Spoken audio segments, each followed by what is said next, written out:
Você já se perguntou por que Satanás queria tanto o corpo de Moisés após sua morte?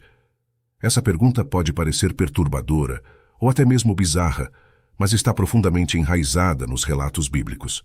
Moisés, uma figura imponente na história, liderou os israelitas das amarras da escravidão egípcia até a porta da Terra Prometida. Ele foi o condutor dos 10 mandamentos, um farol de esperança e fé. Mas o que transcorreu após sua morte foi chocante.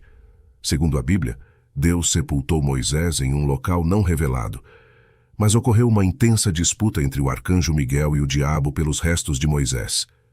Este cenário levanta mais perguntas do que respostas.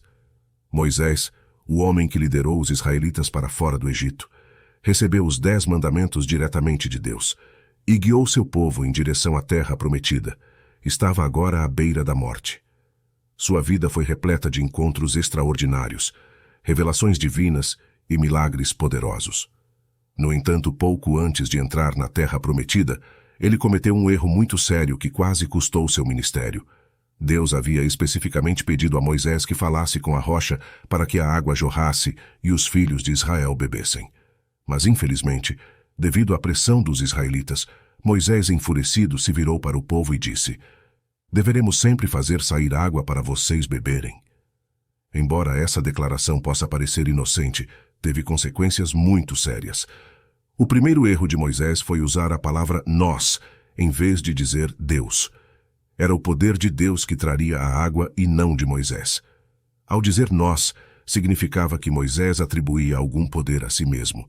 Em segundo lugar, Moisés golpeou a rocha quando Deus havia dito para falar com ela. Imediatamente após fazer isso, Deus disse a Moisés que ele não mais entraria na Terra Prometida por causa de seu erro. Deuteronômio 34, versos 5 a 6, narra o evento da morte de Moisés. Diz que Moisés, servo do Senhor, morreu na terra de Moabe, conforme a palavra do Senhor, e ele o sepultou em um vale na terra de Moabe, em frente a Bet-peor, mas ninguém sabe onde está o seu túmulo.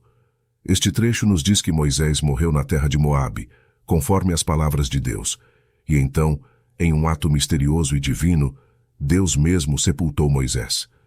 Isso é uma ocorrência incomum na Bíblia. Deus, o Criador do universo, se envolvendo pessoalmente no sepultamento de um homem. Não é frequente ouvirmos falar de Deus realizando um sepultamento. Esse ato de intervenção divina significa o laço especial que Moisés compartilhava com Deus. Moisés não era apenas um servo do Senhor, ele era um amigo, e nessa amizade vemos um notável ato de amor, respeito e honra. Por que Deus escolheu enterrar Moisés em um lugar secreto? Por que o local de seu túmulo foi mantido oculto do mundo? A resposta a essa pergunta nos leva a uma exploração mais profunda da sabedoria de Deus e dos planos astutos de Satanás, onde encontramos o arcanjo Miguel e Satanás trancados em uma disputa acirrada, não aqui na terra, mas nos reinos celestiais. Isso não foi uma simples discussão, mas então Satanás veio para reivindicar o corpo de Moisés.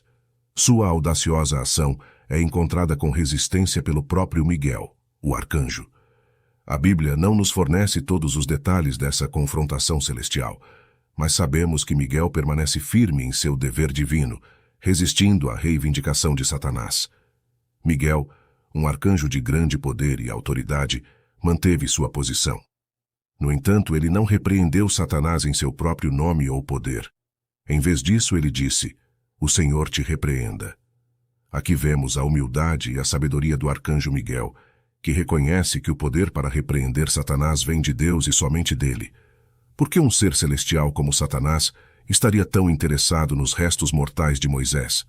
O que ele poderia ganhar possuindo o corpo de um homem que já havia falecido? Primeiro, existe a chance de que Satanás quisesse evitar que Moisés fosse ressuscitado ou assumido ao céu. Satanás pode ter erroneamente presumido que Deus planejava levar Moisés ao céu, assim como Elias ou Enoque. Segundo, um dos principais motivos pelos quais Satanás queria o corpo de Moisés era porque ele provavelmente queria usar o corpo de Moisés como um objeto de idolatria para os israelitas. Lembre-se do incidente do bezerro de ouro em Êxodo 32. Satanás, sabendo disso, pode ter tido a intenção de tentá-los a venerar o corpo ou relíquias de Moisés. Isso teria sido uma maneira eficaz de desviá-los da verdadeira adoração a Deus. Por fim, Satanás, que é chamado de o acusador em Apocalipse 12, verso 10, pode ter querido acusar Moisés de seus pecados passados e de sua indignidade perante Deus. Satanás poderia ter usado os erros passados de Moisés, como matar um egípcio, quebrar as tábuas da lei ou golpear a rocha em vez de falar com ela, como base para a condenação. O diabo ama acusar e condenar, e Moisés, apesar de suas grandes ações, não estava sem pecados. Por último, Satanás pode ter querido zombar do plano e poder de Deus ao apoderar-se do corpo de Moisés. Satanás pode ter tentado reivindicar um troféu de sua vitória sobre o líder e mediador escolhido por Deus. Enquanto a natureza astuta de Satanás não conhece limites, a sabedoria de Deus é infinitamente maior. O poder e a sabedoria de Deus são infinitamente maiores do que os planos de Satanás. Mesmo quando Satanás lutou arduamente pelo corpo de Moisés, foi Deus quem teve a última palavra. Os propósitos de Deus não podem ser frustrados, e seus planos não podem ser arruinados. A astúcia de Satanás não conhece limites, mas nem a sabedoria de Deus. Deus está sempre um passo à frente, e sua sabedoria, poder e amor por nós superam infinitamente tudo o que Satanás pode reunir. Mesmo diante da astúcia de Satanás, os planos de Deus sempre prevalecem. Este é um lembrete da importância da verdadeira adoração. Os israelitas caíram repetidamente na armadilha da idolatria, seja com o bezerro de ouro ou a serpente de bronze. Eles foram facilmente desviados da adoração ao único Deus verdadeiro. O potencial uso indevido do corpo de Moisés como objeto de veneração destaca a luta, lembrando-nos de manter nossa adoração focada somente em Deus. Em segundo lugar, é um testemunho de que a graça de Deus se estende além de nossas falhas e que seu amor é mais forte do que nossas falhas passadas. Finalmente, esta história serve como um lembrete vívido da necessidade de resistir às tentações de Satanás. Satanás é astuto, ardiloso e usará todos os meios para nos desviar do caminho de Deus. Mas, como Miguel, o arcanjo, demonstrou com fé e o poder da palavra de Deus, podemos resistir a essas tentações.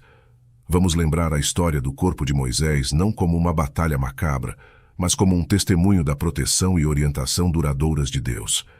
É um testemunho que continua ressoando, lembrando-nos da importância da verdadeira adoração, do poder da redenção de Deus e da necessidade de resistir às tentações de Satanás.